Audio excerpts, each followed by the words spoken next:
Buongiorno a tutti, sono Elena Brigo e vi presento la Cooperativa Sociale Pantarei attraverso poche slide che rappresentano il bilancio sociale in formato slim dell'anno 2018. Noi siamo una piccola cooperativa rispetto alle realtà che mi hanno preceduto. Siamo di Verona, siamo una cooperativa a scopo plurimo, quindi sia A che B. Abbiamo 2 servizi residenziali per pazienti psichiatrici e la maggior parte, diciamo, del poi impegno della cooperativa sta nella parte B, per la quale ci occupiamo di dare opportunità di lavoro sempre a persone che provengono dall'area della salute mentale. Quindi qui è descritta brevemente la nostra mission. La cooperativa è nata nel 2001, all'inizio un pochino insenua a quello che era un pensiero che partiva dal Dipartimento di Salute Mentale, che allora era un po' più sensibile al tema degli inserimenti lavorativi in psichiatria. Man mano in questi 18 anni la cooperativa ha scelto di pian pianino autonomizzarsi sempre più come dire, portare avanti la propria azione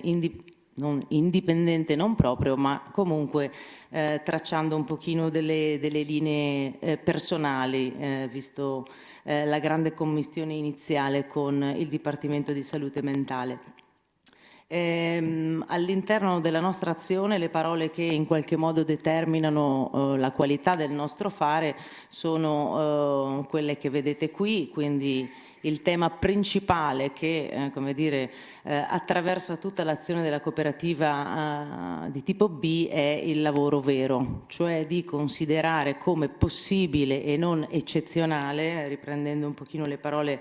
dell'intervento che mi ha preceduto, l'idea che anche le persone che hanno una patologia psichiatrica possano lavorare avendo un lavoro vero, quindi remunerato, quindi con degli orari, quindi con la 13ª, nel nostro caso anche con il premio produzione a fine anno, con tutto quello che diciamo caratterizza il lavoro tradizionale, come è stato presentato prima, dato che in ambito diciamo di salute mentale il lavoro si trascina diciamo anche una storia un po' discussa come quella dell'ergoterapia, quindi tutta una serie di attività più di, come dire, passatempo o intrattenimento delle persone e che non andavano a valorizzare le reali capacità che queste persone hanno ancora e che possono mettere in campo. Quindi il concetto della recovery, che è un tema, che è un concetto legato insomma alla possibilità di recuperare una buona qualità di vita anche in presenza dei limiti che la malattia spesso comporta. Il tema della diagnosi. Nella nostra cooperativa non ci sono diagnosi che sono escluse da questa possibilità di percorso di inserimento lavorativo, per cui tutte le persone che in qualche modo arrivano in contatto riescono ad avere un'opportunità, sempre ovviamente calcolandolo sulla base di quelle che sono le commesse che noi abbiamo. Ovviamente il tema del lavorare in gruppo, del lavorare bene assieme, il tema delle poché, tema basagliano, e cioè del mettere tra parentesi la malattia mentale per focalizzarsi su quelle che sono le caratteristiche della persona, e centrale il tema della ridefinizione del rapporto tra soggetto e lavoro, per cui nella cooperativa sostanzialmente si fa un'operazione di ridefinizione e di, come dire, il lavoro diventa proprio un abito sartoriale, costruito attorno alle caratteristiche della persona. Nel nostro caso sono una molteplicità di fattori anche molto problematici, per cui diventa un abito a misura che comporta tutte quelle che possono essere le attenzioni sull'orario, la mansione, la necessità di momenti di cura, di riposo e quant'altro. Qui in breve un pochino di storia, quindi nascita nel 2001, nel 2004 apriamo la nostra sede a Bussolengo, vicino a Verona, con alcuni servizi che attualmente tra l'altro non ci sono neanche più. 2006 apriamo, diciamo, quello che è il progetto un po' fiore all'occhiello della nostra cooperativa, che è l'Agroletta, che è un ristorante attualmente, è un albergo, è anche una comunità alloggio per 10 persone. E dico fiore all'occhiello nel senso che rappresenta molto bene quello che è l'idea che attraversa la cooperativa, e cioè come tutta la parte di residenzialità, che non è sicuramente facile nell'ambito di salute mentale, possa integrarsi molto bene anche con tutto quello che è il discorso del lavoro, per cui nello stesso luogo, nello stesso spazio, ci sono sia le persone, le 10 persone che sono ospitate in comunità, che il ristorante che ogni giorno vede arrivare i clienti, che l'albergo, per cui una integrazione, un contatto nello stesso luogo molto forte. 2008 apriamo il ristorante, nel 2009 apriamo altri appartamenti, comunque diciamo che nel complesso i servizi di tipo A della cooperativa comprendono una comunità alloggio e 2 appartamenti protetti, quindi una cosa molto piccola. Noi siamo in totale in 50 soci, 50-55, di cui 10 sono soci operatori, tutto il resto sono soci lavoratori svantaggiati che provengono da quest'area, per cui arriviamo a una percentuale molto spinta del 74-75% di soci lavoratori svantaggiati. Nel 2010 apriamo, anche se era un'attività storica, una lavanderia che attualmente si è molto sviluppata, l'albergo e questo un pochino i servizi. Allora, qui brevemente sono descritti appunto i servizi di tipo A, che però vi dicevo sono molto integrati con il tema del lavoro, per cui anche nei 2 appartamenti protetti si cerca di lavorare sia in ambito di residenzialità, ma di integrarlo con il tema del lavoro, per cui tutti i soci e tutti gli ospiti che sono residenti nelle 3 strutture di tipo A sono anche soci lavoratrici della cooperativa nei vari settori. Dunque, qui ovviamente prendendo spunto da quello che è il lavoro che anche noi abbiamo intrapreso sia con Eurix attraverso il progetto Impact, sia il bilancio sociale come l'abbiamo interpretato 2 anni fa, abbiamo cominciato a pensare a dare evidenza attraverso indici e indicatori. E ovviamente quello che a noi interessa è, come dire, comunicare quanto lavoro riusciamo a dare a queste persone attraverso le commesse che prendiamo. Una piccola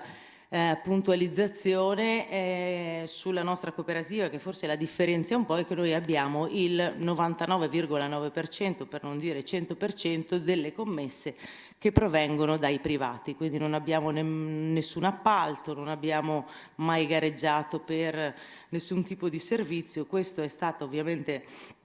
una scelta un po' rischiosa, ma abbiamo deciso di intraprenderla per vari motivi. Innanzitutto perché ci ha dato la possibilità di misurarci rispetto alla qualità dei prodotti che forniamo, e quindi il privato chiaramente è come dire, un interlocutore da un lato esigente sia da un punto di vista del servizio ma anche dal punto di vista economico, quindi fornire un servizio o un prodotto ben fatto al costo che corre nel mercato. Dall'altra parte, e forse è la ragione un po' più importante per noi, il fatto di vendere i nostri servizi e prodotti ai privati ci consentiva di comunicare in maniera molto più forte, molto più ficcante quello che è il tema principale della cooperativa, quindi superare lo stigma, la paura e il pregiudizio nei confronti dei pazienti psichiatrici, vendendo direttamente a un privato che può cogliere il valore di questo progetto sociale, potendo prima apprezzare la qualità del prodotto per poi capire che dietro c'è questo grande impegno sociale, quindi accorciare molto le distanze tra quello che è il cittadino e il tema della salute mentale, senza passare attraverso diciamo il contenitore del comune XY, che spesso sfilaccia un po' questo contatto diretto tra cittadino e persona con patologia psichiatrica. Questo avviene un po' in tutti i nostri servizi, per cui il ristorante che vede 70-80 persone tutti i giorni a pranzo è servito direttamente dai pazienti, così come la lavanderia, che è un settore in grande evoluzione in questo momento e abbiamo potuto, anche attraverso alcuni strumenti, questionari proprio in tema di valutazione dell'impatto, comprendere quello che è diciamo il vissuto, l'esperienza del cliente e quindi del cittadino rispetto al nostro progetto sociale. Sono tutti dati che stiamo accumulando per capire se da un punto di vista di impatto nella comunità, sulla cittadinanza, il nostro è un progetto che porta del valore. Quindi qui tutta una serie di ci siamo spaccati ovviamente la testa per trasformare quanti metri sfalciati, quante lavatrici, quanti chili, il tutto trasformato poi in ore lavorate, che sono quello che vi dicevo è l'obiettivo principale, dare a queste persone delle opportunità di lavoro, di remunerazione, di recupero di cittadinanza, di diritti, di senso, di partecipazione attiva. Qui le risorse umane, appunto vi dicevo, questi numeri sono riferiti al 2018, la percentuale, vi dicevo, di persone svantaggiate sono il 74%, anche questo non è stata una svista, chiaramente una scelta, e quindi di girare tutte le opportunità, il maggior numero di opportunità lavorative ai soci lavoratori svantaggiati della cooperativa, partendo anche da un presupposto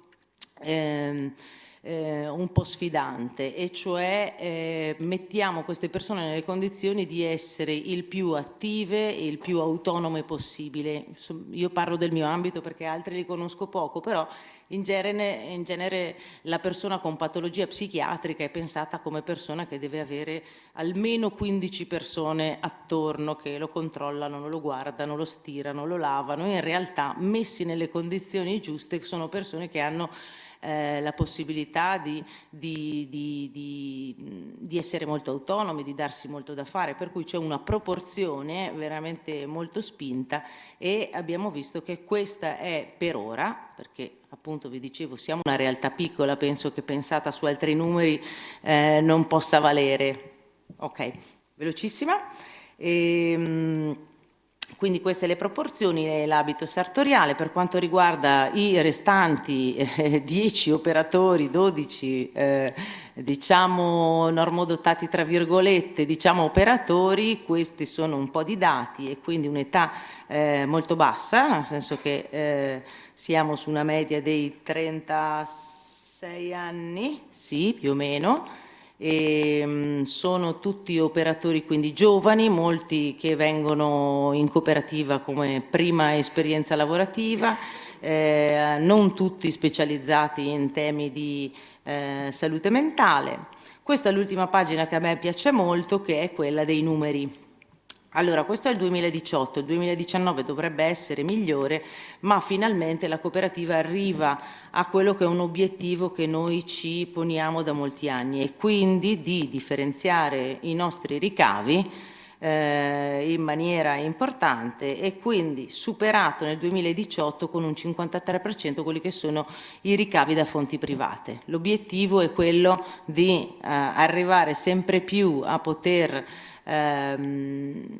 essere, diciamo, autonomi da quella che è le fonti pubbliche. Questo non tanto per deresponsabilizzare quanto per avere, come dire, una certezza, una sicurezza che al di là di quello che potrà succedere, visto che in tema di salute mentale ci sono dei grandi passi indietro su molti fronti, di poter andare avanti con le nostre forze. Questo non vuol dire che non ci sia una discussione da portare importante, no? Come dicevi giustamente tu, Sara, prima, anche da un punto di vista delle istituzioni pubbliche, cioè come mettere le cooperative che fanno inserimento lavorativo nelle condizioni di fare al meglio quello che fanno.